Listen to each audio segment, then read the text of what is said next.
There we go. Now we got that started. So welcome everybody. Glad to see you. I hope you're having fun. We want to welcome our newest member to our council, uh, First Vice District Governor elect Jeffrey L. Money. Jeffrey, welcome.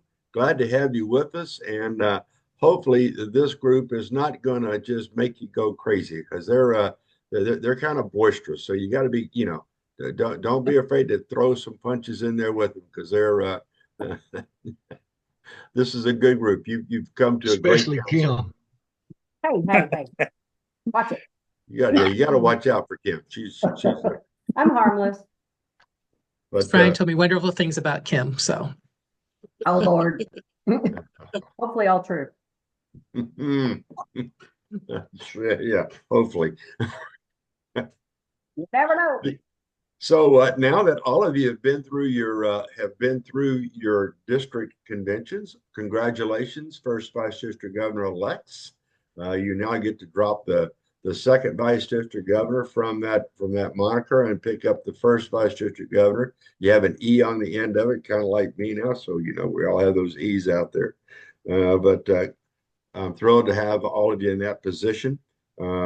And I know that you're looking forward to some things that are going to be happening as you move forward through the remainder of this year and into your first vice district governor year. We did send out the did send out the agenda. Welcome, Donna. Glad to see you join us this evening. Thank you. We yes, did sir. send out the agenda today yesterday. And again, my apologies for being a day late. I wanted to get it out to you on Tuesday. We had a little storm come through, and I live in Marshall, Texas. Donna can attest to how backwards we are in this part of Texas. And not that she's in a backwards part, that I'm in a backwards part. And all it takes is a 5 mile an hour wind and three raindrops, and the one and only power line that we have coming in goes away. So we were out for up to about 11:30. So anyway, I got it out to you yesterday. One of the things that I first want to start out with is that I know that your committee has been doing a lot of work, and this is the second vice district governor welcome dinner committee that for the dinner you guys are going to do or Right. luncheon or whatever it's going to do in Kerrville in August. But we this is now May. I know you may think, well, gosh, Gunstream, but we're still a long ways away from that. Just think a minute about how fast this year has already gone. Uh, and the next Mhm. time we get together is going to be at the beginning of next month. And I would sure like to see, just kind of want to get a feel from you where we are. So whichever one of you on that committee wants to take that lead, whether it be you, Jared, or Kim, or whoever else is on that committee, want to step forward and just kind of give an update on two things. One, I know that we talked about menus in February when we were together in Kerrville. Um, Hopefully the menu you've kind of got a finalization on that, although that's not anything that needs to be etched in stone right this very minute, but we're kind of getting close. And secondly, where are we with the decision on and have we ordered the gifts? Because I know there's some things about some gifts that we wanted we were going to do. So um, whoever wants to take that lead and talk about that now, go please open the old open it up and talk about it. There's Jared. He's sideways to us on the screen. Sorry about that. Hey guys, I'm driving over to Bridge City to present scholarships tonight, so I'm just gonna put my video on just so that I can say hello to Jeffrey and he can put a face to the another one of the circus members. But anyway, we have talked within our committee as far as the dinner, and we're going to meet hopefully next week whenever everybody is on the mend and done with the Mickey Mouse and everything, and get an idea of budget for everybody. Cody and I talked this afternoon, and I'm hoping that we can iron out something that'll be in the $10 to $15 per person range, so that it's fairly inexpensive for us, but still a nice meal. And of course, I know that our resident Martha Stewart, Mrs. Kim, is going to help make our decorations and our party favors and so on and so forth very nice. But we'll have a more firm idea next week that we can share with everyone as far as menu and roles and responsibilities and everything as far as the dinner goes. Yeah, thank you, Jared. I appreciate that. And the reason that I bring that up also is that you y'all had asked that the and the spouses have said spouses partners in service have said that they're going to help with some decoration and all that kind of stuff. So we need to let them know so they're not coming in at the last moment trying to do some things. So I want to make sure that we do that. So okay, appreciate that, Jared. And Lion Jeffrey, our theme is Hawaiian. yes. So we're having Yeah, a I completely forgot about that. I didn't. We're having a luau, Hawaiian luau. Okay, Lion Jeffrey? Yep. Thank you. Okay. Mm-hmm.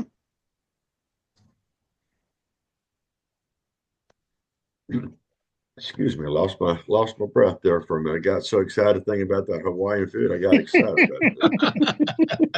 More Jeffrey importantly, looks I'm like he's thinking in Hawaii. about that Mai Tai that might be at the end of that whole thing. Any kind of drink with an umbrella sounds good. Let's see here. Also, goals committee. I know that Mike normally kind of wants to talk a little bit about that, but whoever else is on the goals committee, have you guys had any conversation about how you want to progress and what you're looking at in working with your incoming district governor? I had emailed back and forth or texted back and forth with Mike. He said he'll be back home next week and we'll get together some more on that. Okay. Kind of start figuring it out. Right. We will bring this up again in obviously in Lubbock at the state convention to talk about goals. I'm going to kind of shift gears a minute. I'm going to go off script here from the agenda because I received an interesting email from Chris Mormon, who is a council chair elect.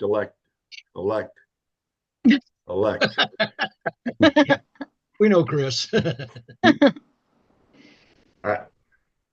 Well, he's going to pick up his counsel, and I don't want to put too many E's there. He's going to pick up his counsel. Anyway, I got an interesting email from him, and he wanted to know about if I had heard anything about some changes or something new happening with first and second vice district governor training. And my comment was, yeah, I'd heard about the Q Center for all of y'all. But I had not heard anything else. So he said he had heard some things kind of mentioned. And I said, well, let me reach out to my contact back in LCI to find out if we can get some information. And I did. We did. Let's talk first about, I know it's a long way off, but it's going to affect you as you move into in the next year and you're planning on your trip going to Hong Kong for when you come in as a governor. If you all remember the email that you got from Lions International, Jeffrey, you may not have got this email yet. I will forward it to you. Okay, so if you don't have it, don't panic. Believe me, there's 16 of us. Will make sure that you get whatever it is that you need to order to make that notebook no more than about a foot and a half thick. Okay. I'm just kind of kidding with you, but in that oh, I am too. In that email, it talked about removing the in-person training, which I'm not happy with at all. You all know how I feel about this. They're going to remove the in-person training at the Q Center, and it's going to go to virtual training. Right. Also, if you read that, they talked about and here it is. There were 3 steps. Implement virtual training for the first vice district governors in February. That took the place of Q. Enhance the in-person training for Mission 1.5 at regional summits. They didn't do that this time, and I'm not too sure how they're going to address it next year because they did not put the seconds or the first vice district governors on that list to be a part of that. Those of you who are serving as a GMT or a GET this next year were invited to and could go to were invited to go to that summit. If you weren't, then you were not invited. But here's the big one. To add one day to the DGE seminar at the International Convention for a total of 2 on-site program days. Why I want to make sure that you understand this is that means you need to the dates that are posted for the international convention, you will need to be there 2 days before that because you will be going through DGE school. Now, LCI pays for those additional 2 days. They cover the cost of the hotel, but you will need to be there 2 days earlier than the normal time of the convention. Okay, so please, I want to make sure that you all did have a good, strong understanding of that. Then on top of all of that, yes, there is some new training that's going to take place, and I did receive the FVDGE workshop planning guide. I will share that with all of you tonight. I'll get that emailed out to you. I don't know if you've got it yet, but if you have or have not, if you did, you're going to get it again because I'm going to make sure you got it. One of the things that's interesting, and I think it's a good thing, is that yes, we're still going to have whoever our GLT is going to be for MD2. We'll be doing that face-to-face on-site training with us, and we're going to decide where we would like to hold that. And I'm going to give you what I think we need to, what I would recommend that we do. You guys will tell me if that works for you.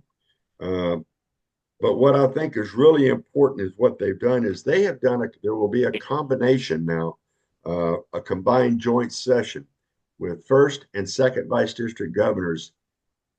And this session is about 5 hours in length. So of a little over 8 hours total training that you're going to receive through the MDGLT, you're going to about 5 hours of that is going to be with a joint training session with the second vice district governor. To me, that's a step in my opinion, folks, just in my opinion, that is a step in the right direction. That is getting first and seconds working together. We talked about this all year long. I would ask you, is your district governor asking you to join us? Is your district governor asking you for help? Is he asking you, are they asking you to be a part of the team? And for the most part, you guys were kind of stuck out. I don't mean to make it sound as harsh as it is. That's not really fair. But you may have been kind of felt like you were kind of stuck out on the end of the island and not being brought in to be a part of the team early on. This is going to get at least the first and the seconds talking and being a part of the team early on. Hopefully, and I don't know this, and we'll see if this takes shape, there will be a little bit more, I'm going to call it kumbayaing, of the district governor, the first and the second vice district governor, in some joint training, maybe the year after. We'll see if LCI gets to that. But this information, like I said, it's brand new. It's interesting. It's an interesting read. You'll find, and I think you'll find it interesting. But I will forward that information to you. And the reason that I took kind of a sideways diversion going off script for the agenda is because I think it's going to have some effect on your goals that you guys are going to be wanting to work on, not only as a district governor, but also maybe working with your current district governor and also working with the second vice district governor. So that's kind of why I wanted to talk about that. Any questions before I move forward? I know it just thrills you to hear all the changes that are coming and you don't get it. And it's you just about the time you think you got it figured out, they change it, right? So I have a question. I hope I have an answer. I mean, Yes, Steve. I'm not used to the terminology you're using for names of places. So are you saying we're not going to Chicago? You are not going to, I'm sorry, Steve. No, sir, you will not be going to Chicago. And you know what? Slap my hand for assuming that. I'm sorry.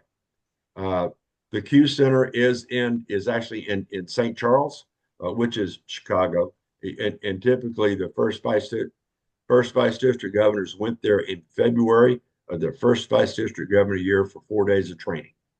So Still going to be in February of 2026? You will not be there in February 2020. They have I'm removed saying that. on the virtual online. Is it going to occur in February? Do we know? It doesn't say that anywhere that it's going to take. I think it's going to take place all year long, Kim. I think that they're going to. I think they're going to find a way. Now, Jeffrey, you can't go back and tell TJ I said this, although he heard it from me this past weekend, but it's okay. I think they're going to try to find any way they possibly can to mess up probably every other week of your life during first vice district governor year. I mean that. I say it in jest, but I know what they did during the COVID years, especially during the 2020, 2021 year. That training seemed like it just went on and on forever. I hope that they've had some lessons learned from that when they did that virtually. But they're not saying just yet. They're not saying just yet. So, but Steve, again, I apologize to you. I apologize to you for that. And that's bad. That's bad that I make that assumption. But no, you will not be going to Chicago. No, sir. Yes, sir. as far as you know, will we still do the leader dog in Michigan? Oh, yes, you will. You certainly will. And Leader Dog will pay for that. Leader Dog pay that. Jeffrey, I've sent your name to Leader Dog. You should receive something if you haven't yet already. Well, I don't think they're sending anything out till June, so you won't see it till around June. But I've given them your name. And I think I gave you the time frame for that. Did I not? You did. Already? Yes. Okay. Yes. Good. When is it? When is it? Isn't it? It's August 15th and August 16th. thank you. Really? What's in September then? USA Canada Forum. That's what I'm getting confused. Okay.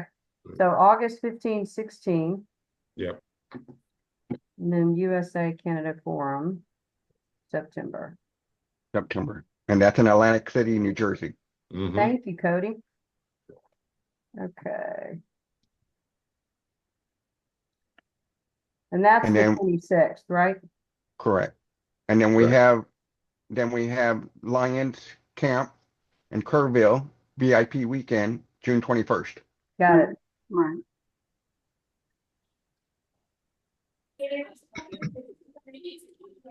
Is the Lions Camp VIP weekend only for the first VDGs or is it for all of us?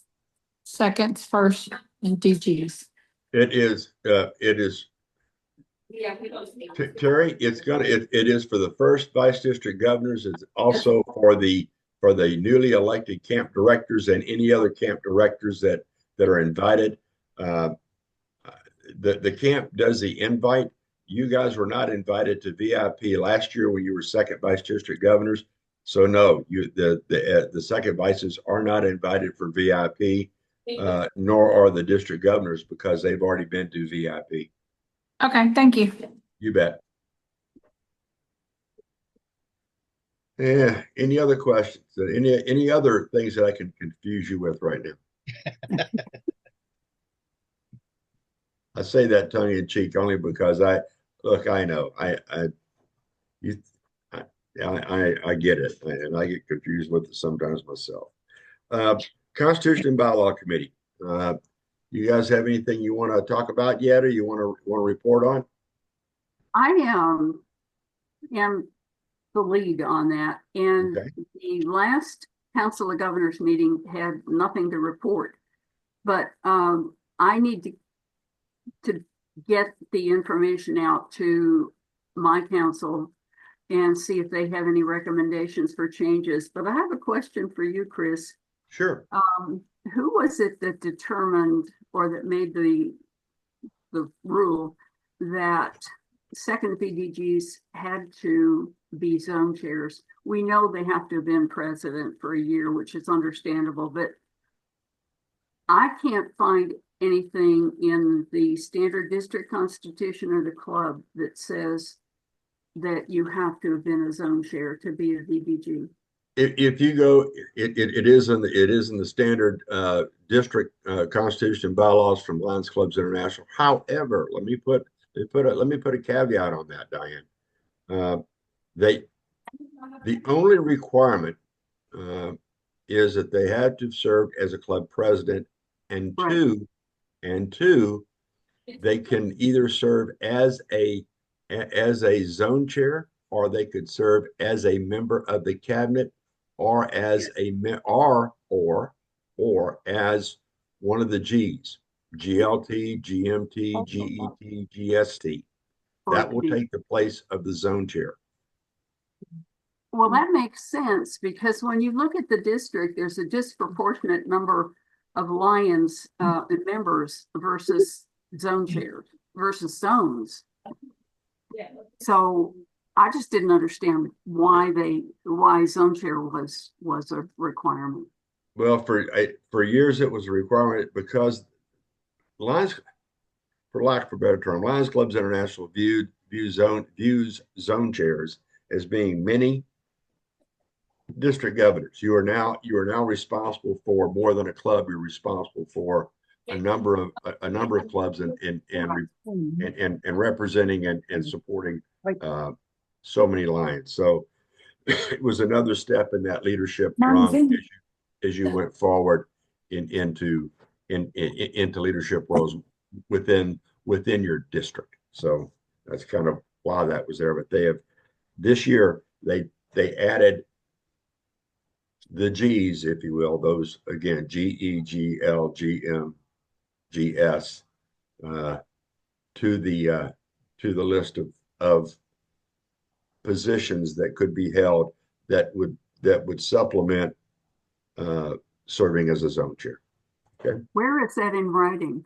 If you go to the very back of the Constitution and bylaw standard form for districts, there's some appendices at the back, and it's in the appendices. It talks about requirements to serve as X, Y, or Z. Okay. Okay. Well, I missed that. Thank you. You betcha. And as far as your Constitution and bylaw committee, I would like for you to have a conversation with TJ, please. Okay. There is something that he and I have had a conversation about a particular something that needs to be corrected, and he will share that with you. Okay. He'll know what I'm talking about. He'll know exactly what you're talking about. Yes, ma'am. Okay. Thank you, Chris. You bet. Any other questions so far? I did. Okay, good. I did reach out to Alexa via text. No update and no change to the fundraiser board. So that's kind of where we are with that.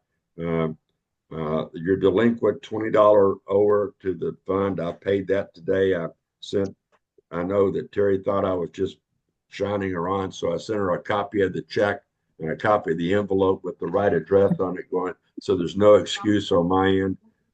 If $20, I can't, I just forgot it. If there's anybody else that owes to the board, please get that to Terry, so she can get that finalized, because we want to try to sell out all of those squares. We need to get those squares sold out while we're in Lubbock at the state convention, because you have Carol has given us 5 minutes during the program at Saturday night's dinner to draw the ticket or draw the number, and then do the hoopla and all that kind of stuff. So we'll have the cash on hand to give that person the winner of the money they're going to get. So just need to do that. Now we get to the really important stuff. Steve, when I sent out the reminder, I asked all of you to please, if you had something you wanted to talk about or wanted to put on the agenda, to please do so and send it to me, and I'd put it there. Steve sent me a request back, and it's a good one, and that request was club officer installations. I know that all of you will be or probably are receiving requests to do club officer installation. And, you know, if you've not done very many of them in the past, or if you've only looked and seen the ones that have been done at your club, you may only know of just one type of installation that's going on. So Steve has asked if you guys would share some different thoughts and ideas about club officer installation. Did I get that pretty well right on what you wanted, Steve? Yes. I was asked last year when I became second district governor-elect. I mean, right off the bat at the convention, I had clubs asking me to come do that. And I did. And now I'm being asked again to do more officer installations. And I don't mind doing it. And it's really different from one club to the next, because if you have a big club or a small club, I think you have to handle it differently.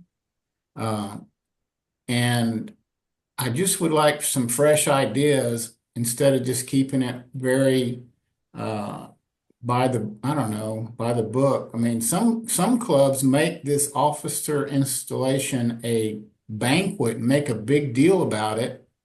Others have it at their noon lunch meeting, a regular meeting. So I would like to hear if y'all have any ideas, and if you're needing, I mean, I did one last year for a pretty big club there. It was Andy Rodriguez club there in Gonzales, and I really did kind of a different thing. And if y'all are interested, I can tell you about it, but I'd like to hear what else everybody else is doing.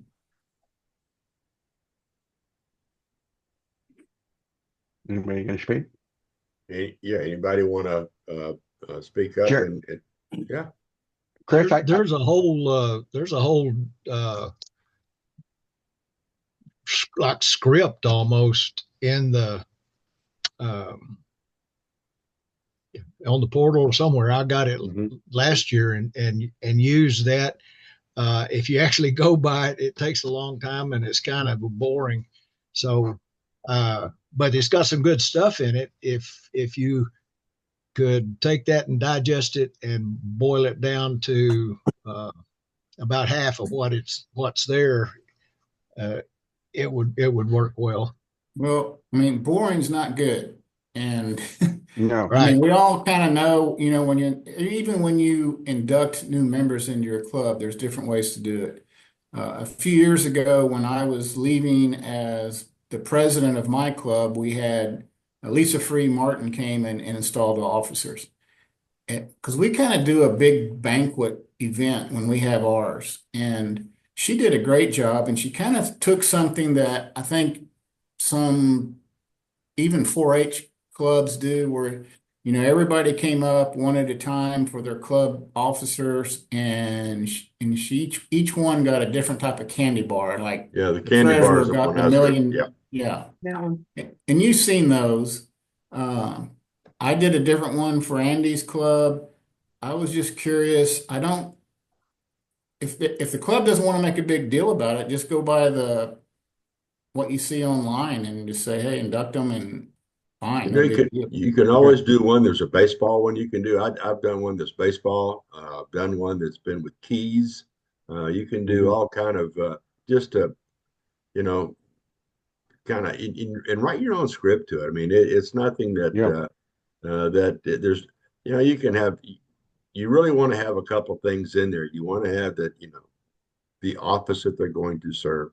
You're going to say, you know, will you follow? And, you know, there's the required stuff. But, you know, whenever, for me, Steve, whenever I'm asked, I will ask a club, do you want something that's serious or can we have some fun with it? So I'll let them tell me. If it's serious, then I'll go with what David has talked about, which is in the back of the book. We'll have a real, serious induction, or installation, which I completely hate doing, but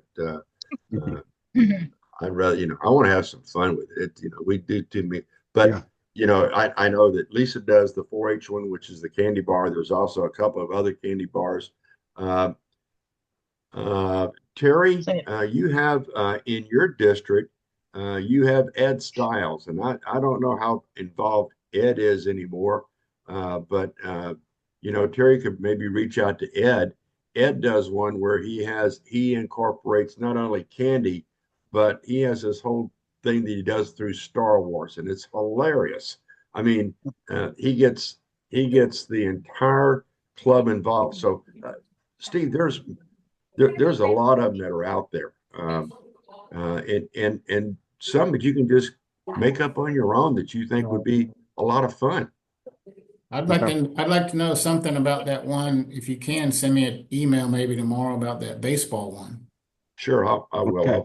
Let me write myself a note. Okay. So I have found that I've been slipping a little bit here. Okay. Chris, can I tell everybody what I do? No. Okay. Okay. That's my clue. Go right ahead, Cody. I get a pocket full of lifesavers, the candy. Okay. And then I get a pocket full of lapel USA flags.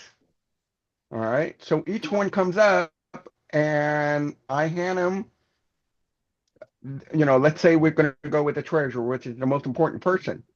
Okay. And I have a bunch of hats that I saved over the years, and everybody gets a hat and they wear that hat. And then I give them the lightsaber because you're going to always have somebody, and you can use that lightsaber and pass it along each of your members that you need help. So that you pass that lightsaber to one another that you need help. And then I give them, after I install the officer, like the treasurer, I give them a small pocket calculator. And then I give them the lightsaber, and then they wear a hat, and then I give them the pin. And then when you go with the president, of course, you got to exchange the gavel, and I incorporate that.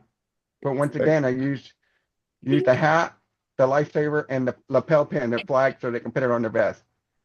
Good. So that's what I do. That's what I personally do. Kim, you asked about the 4-H. If you Google, if you just go online and Google 4-H club officer installation, it'll come up with their whole list, and they even tell you they even use which candy bars they use. I do them differently because you know me, I'm going to find something different to put in there. So, but you could Google 4-H club officer installation, and you'll find that one in there. Steve, I will send you the script that I use for baseball. I'll do that. If not tonight, first thing tomorrow morning, but you'll get it between now and tomorrow morning. Any additional comments, questions, or concerns regarding club officer installations? If you're invited, guys, do them. I'm telling you, they're a lot of fun, and it's a great way to really build a camaraderie with the Lions that you're going to be serving when you become a district governor. District officer assignments in the portal. When do district officers, when is it drop? There's never a drop dead date, but when does Lions Clubs International want you to make sure you have all the club officers in your district put into the portal? Does anybody know that date? May 1. May 1. Yeah. It was April 15th is when I wanted it. Yeah, May 15th, and May 15th is a drop dead date. Okay. But yeah, they wanted it by April the 15th. And how many of you have already had How many clubs are still not held their club elections by now? As far as I know, they all have. Mhm. Okay. My club just did theirs 2 days ago. So it tells you, right don't on, think ours right on does. charge there.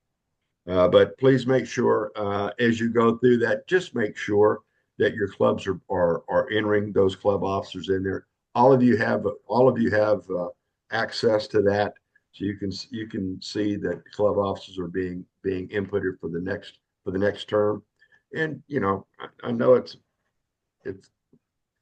it's a process, but you know, take a little time, look at it, and see it. If you see a club that hasn't entered their new club officers in, you know, send a quick email or let your first vice district governor know, find out how much they want you to be involved in that, but or your district governor elect, find out how much they want you to be involved in that. But it's always good to make sure that you get those in there, because you got to remember that's the way that club officers get their LCI dues bill. And if there's nothing in there for that, if there's nothing in there for a club officer for a club, then that bill goes to the district governor. And I can tell you there are a number of times that the district governor just does not forward that information onto the club. So we want to make sure that we do that. Convention report submitted to Lions Clubs International. How many of you, because as I make this statement, I know that we all have gone through, I know that we have all gone through, and we're all now first vice district governor elects, but we need to make sure that that information is forwarded on to Lions Clubs International. How do we do that? Anybody know? Anybody been involved with that at all?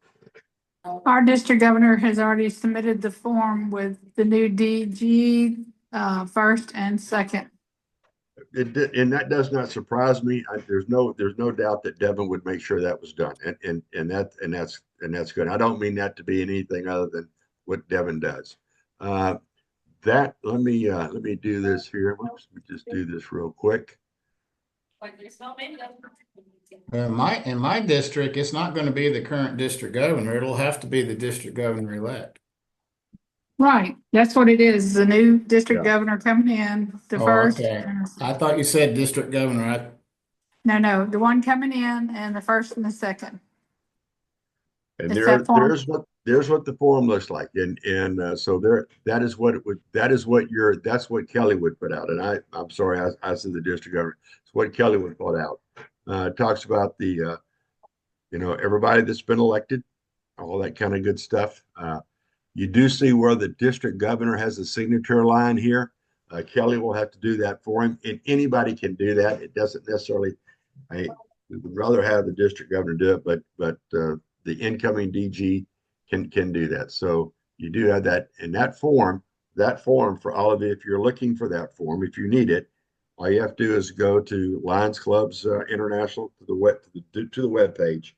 In the search icon, type in district convention report, and you'll see it come up there. And it's a PDF, and it's a fillable PDF, so it's not something that is a big deal. So it's there for you. Okay. How many of you are going to be having? Any of you on here going to be a district administrator this next year? Okay. How many of you are familiar with the district administrator position within your district? How do we get that person in that position? Appointed. Signed by the governor. Mm-hmm. That is true. It's not voted. Nope, it's not voted. Right. It is. Let's see here. Is this what I'm looking for? I mean, here? I'm still the club administrator for my club. I am too. Yeah. There is a form, which there is a form, and that is, and unfortunately, it is an old form, and I will send a copy of it to all of you. Does that mean you still have to mail it in? No, it is. It has to be sent in. It is a fillable PDF. It is an old LCI authorization form. You will assign the district administrator is assigned, and that must be sent from the incoming governor's email address. Right? That's how they verify who's sending it is by the email address that they have on file for that DGE. So if you have anyone that's going to be serving as a district administrator, and let's just say, as my buddy Jared sent me an email the other day and said, do I have to enter in the new if I have the same club officer, do I have to enter him again for the next year? And I said yes, and they don't carry over. So it's form's got to be submitted for this next term. So, what questions might you have? So where do we send the email to, or where do we have the email sent to? It's on the form. It's at the very bottom of that PDF. I thought I had it. I thought I had it here, not just so if it's on the form, we can find it. Right. There it is. There it is right there. Let me pull this up. There is what it looks like. Okay. And it gives you, as you can see, it's fillable.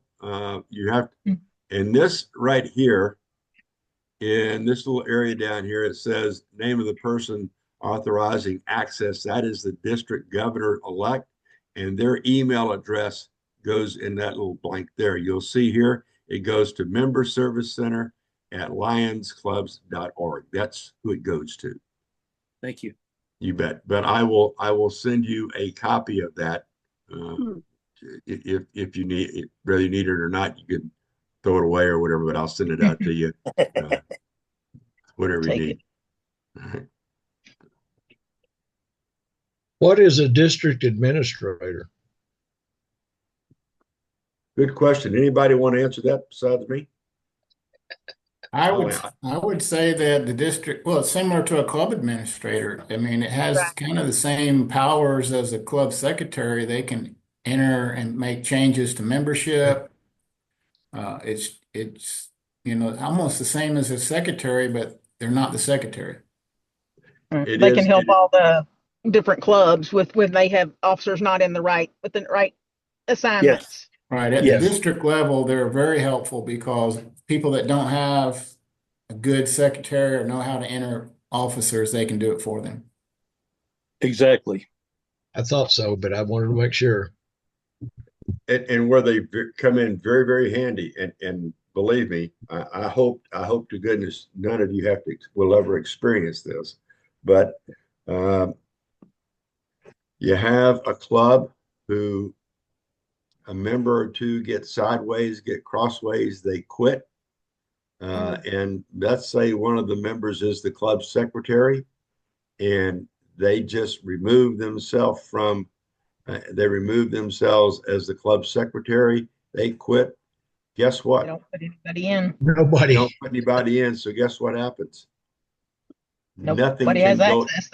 Nobody has access. If you have a district administrator, the district administrator can go in and add the new secretary in, add a new president in. I mean, we have seen this happen throughout MD2. So it's not like I'm talking something that oh my gosh, can't believe somebody would do that. Oh yeah. Oh, it's happened. Oh yeah. They will. So now it's just open discussion. What do you guys, what is it that you want to share, ask a question about? Yes, sir. I saw your emails with PDG Larkin about drops that maybe be unnecessary. Yeah, there seems to be some confusion about how to move a current member to a life member.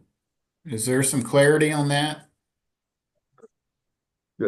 Well, once the life member fee has been paid, and LCI has recognized that person as a life member, because that's that's the only way you can have a life membership is through LCI, because those are the only fees that go, that they don't have to pay dues anymore once you become a life member to Lions Clubs International. Dues to the state, to the district, and to the club still remain current unless the club wants to pay that.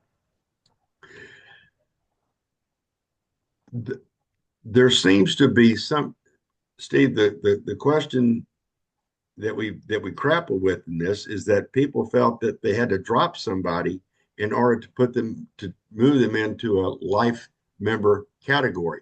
All you're doing is changing their category from regular member to life member. The change is no. Let's talk about it from a different standpoint. Let's talk about it from a member to a household member. So we go from the primary member to having somebody that's a household member. All we're doing is changing their status, membership status. So we're not dropping somebody, we're not losing some, they're not being lost to Lions Clubs International. Those dues have been paid in advance because of the fee that was paid for the life membership. And of course we all know that there's a certain amount of time that one must serve before you can even ask to be to purchase a life membership for somebody. So where we were finding things, and where Larkin was finding it frustrating, and I would have to say Sheila was too, is that the thought was by some secretaries that they had to drop that member and then bring that member back in as a life member, and you don't have to do that. So does that answer your question on that? Yes. Okay. I hope you find that loss analysis of benefit. I know I do. It tells me a number. There's a lot I gain out of that. There's a lot of questions that I find myself asking. But hopefully, it's showing you some things of statistical information that maybe where we can do better in some things, especially if you find that I know in my district, I have 2 clubs that do it all the time. It drives me crazy, but they will drop a member for non-attendance. And they will, well, we hadn't seen them in 6 months. I mean, my gosh, are they paying dues? Well, yeah, but they're not even participating. Well, don't care. They're paying dues. Don't drop them, So we're just shooting ourselves in the foot. I mean, that's, you guys have heard me say this more than once. A good member is a dues paying member. A great member is a member that pays dues and shows up. So, I like good members. Good members help us keep our 100% going, help us to do the things that we do for our community and for the club. They help that. So we don't want to lose that. Jeffrey, on that, as we talk about some of these things, I will send you the loss analysis. The one that just came out, I don't know if we shared that if you shared that information or not. I will make sure that you get that. I know you're just looking so forward to having something else in your inbox. The thrilling. So I'd like since we're getting close to the end, I know we're going to meet Jeffrey, I guess, in Lubbock. Correct. I was wondering if we could give him a few minutes to tell us a little about him and his home club and a little bit about his history as a Lion. Go right ahead, Jeffrey. I think it's a great idea. Go right ahead. Sure. So I've been a Lion for going on 10 years. And I'm with the San Antonio Alamo Ranch Lions Club. We're a small club. We only have about 20 members in our club. Our club originally started in a Del Webb retirement community. And the Del Webb retirement community about 2 years ago got a new board and asked us to leave their community. and to meet someplace else. So they did not want they didn't want outside people coming into their community and so forth. So we made a great relationship with the high school here, right in our Alamo Ranch area. So the principal there, Mr. Hernandez, said that you can meet in our school library for free. So we now meet in the school library, and we run the concession stand at the football games. We did football and basketball last year, ran the concession stands, and that was one of our big fundraisers for our club and so forth. So that's what we do. I still work full time. I own a cruise planner franchise. We're one of the top producing franchises for the company, and here in San Antonio area.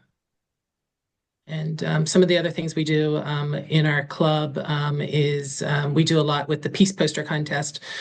I know a lot of districts have, at least in our district, we only have about 3 clubs that participate in the Peace Poster Contest. And our club actually, for the last 4 or 5 years, I think out of the 5 years that we've been doing it, our student has won the district level and gone on to state, and our student just won the state.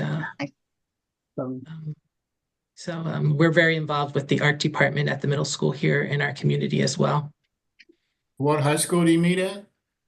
We meet in the Taft High School on Calabria Road. Okay. Yeah. Nice.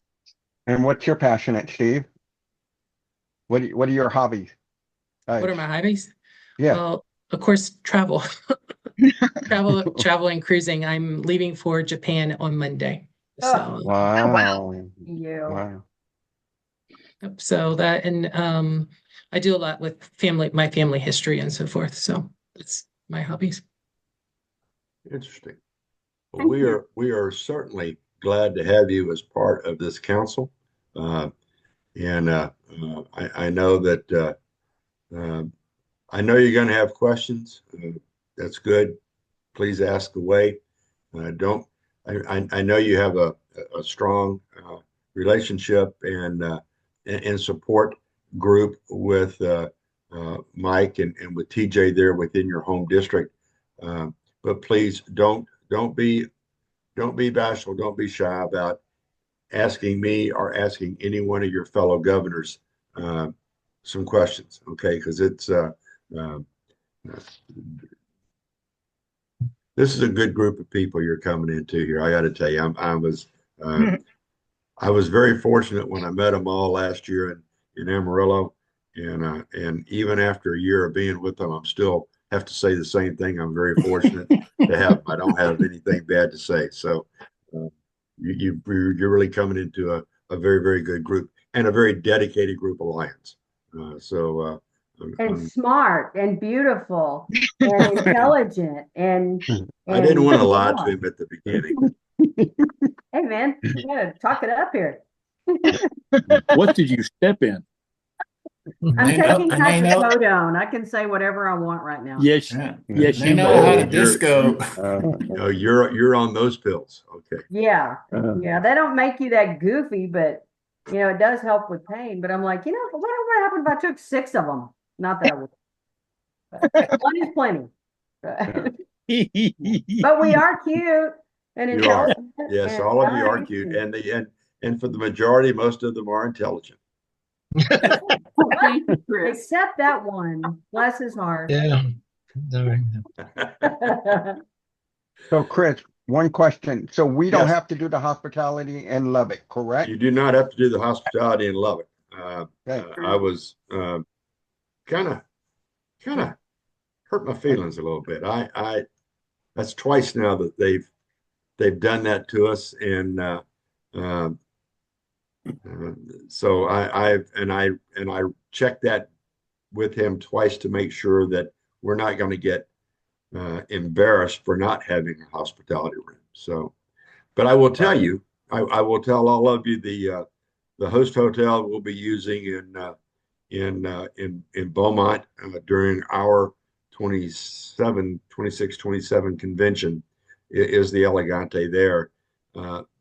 There will be 3 hospitality rooms that we will hold there, and those have been confirmed. And we were just there this past weekend for our district convention, so they're kind of that entire property they've given it to us for the entire for that. So Why did they take the hospitality room away? Ours are epic. Because we showed up everybody else. Yes, you we know, did. that I think is one. Yes, he told me in his text to me, and that's how I got it, was through text. Is that that they had done the final walkthrough, and that there were only 2 hospitality rooms that were available, and that he gave those 2 rooms to the current sitting governors and to the DGEs, and that we would not have one. Did they see the room that we got in the YO? I'm sorry, repeat that. Did he see the room that we had in the YO? Oh yeah, everybody saw the room. Yeah. It was a semi-oversized closet with an AC that didn't work. But we made it work, by gosh. That's You right. did. Yes, we did. We kicked it. Speaking of that, hospitality rooms and YO, I'm going to need someone to volunteer to take the other half of the suite in August. You'll have to pay for your room, your portion of your room, but we do not have to pay for the hospitality suite once you become a first. So, but it's a shared suite. So, someone will need to be in the other half of that suite. So, no, you're not we don't share the same room. You have the room, the hospitality room. Oh, no. Connect. So one of you, please, if you will let me know, I need to know that so I can let the state office know. So when she books those rooms, she'll know who's going to go into that room. Okay. Any other questions? You guys are One more, Chris. One more. Sure. Why can't we do one of our trainings in Austin in person?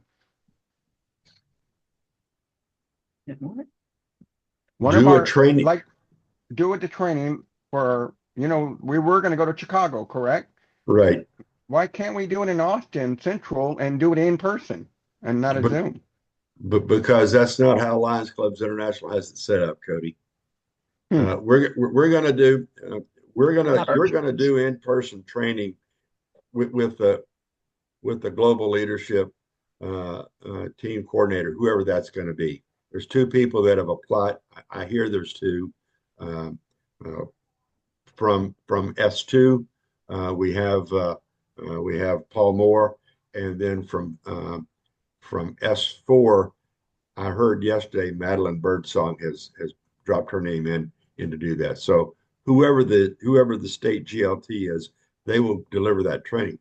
However, in my conversations with Chris Moorman, for the portion that is going to be the combined, the first and second combined, we are thinking on doing that on that Saturday afternoon of the offsite. So if you remember when we were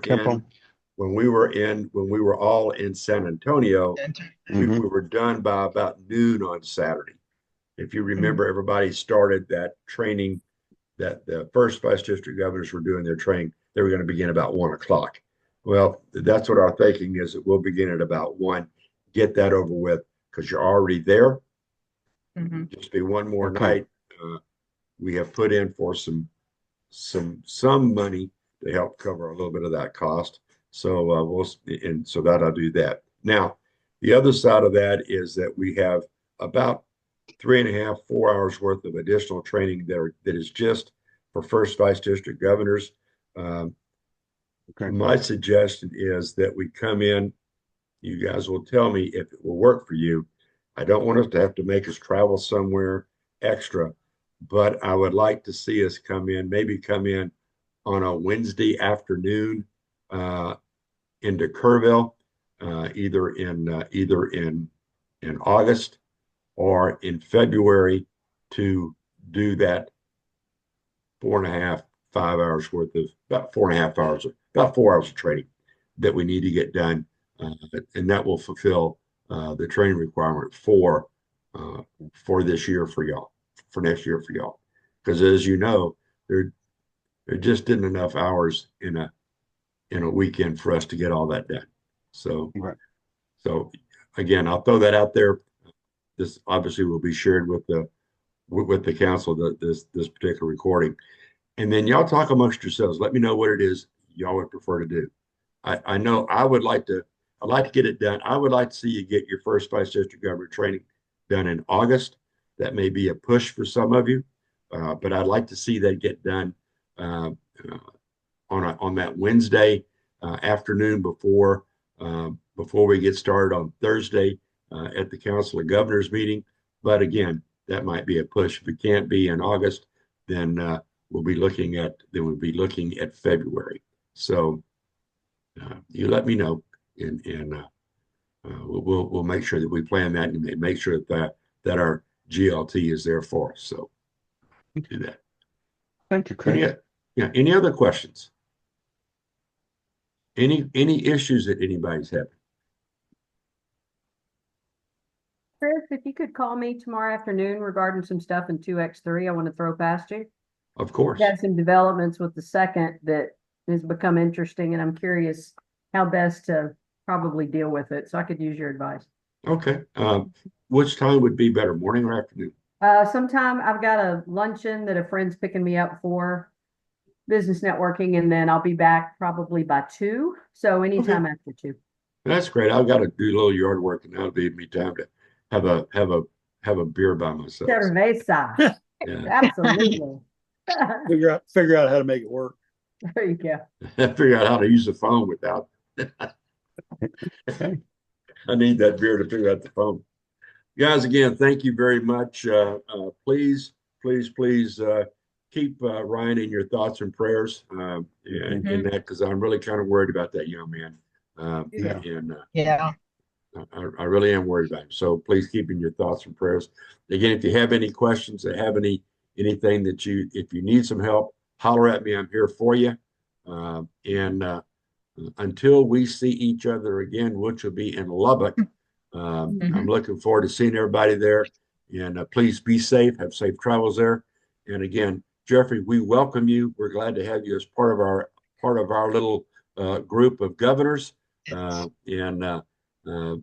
hope that I hope these guys don't give you too hard a time, because they're a rough crowd. I mean, just look at them; they're just such a rough crowd. So, Chris, before you cut us off, yes, sir. Just before you cut us off, Friday night in Lubbock at the convention is dinner on your own, and we've had a little bit of discussion text-wise about let's put something together for us all to have dinner together.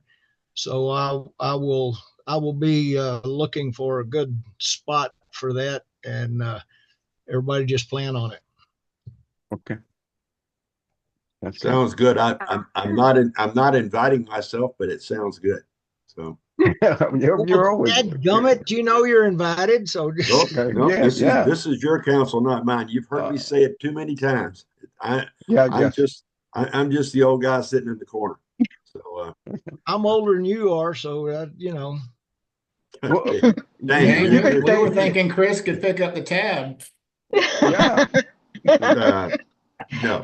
No. Council Chair, we'll just leave you at the hospitality and take Linda with us. That'll work. That's an idea. I second that motion. Okay.